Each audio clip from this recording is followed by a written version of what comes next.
When I was 15, I went to work in the sports department of the Des Moines Register, and I worked nights, answering the phones and running copy and things like that. And during the baseball season in those days, lots of times after the games, the umpires would come up and wait for the sports writers to write their stories, and then they'd go out and drink beer. Well, I was too young to go out and drink beer, but I came down here to a game one night, and a guy was kicked out, and I didn't know why.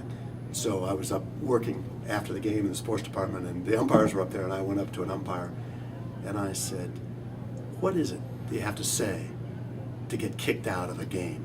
And he looked at me and he says, "Anything that ends in you." And I always thought that was a great, great story, and anything that ends in you. And I've watched it over the years, and that's exactly true. I watch arguments, and the other.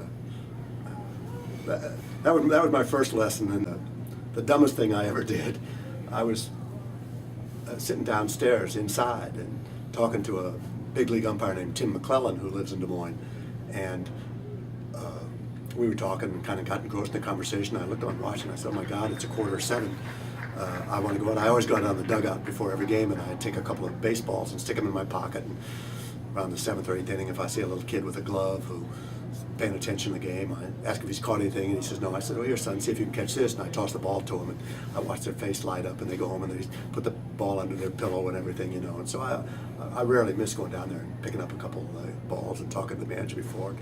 So I said, "Oh God, Tim, it's 7:15. I've got to go down and get those balls. I'll see you later."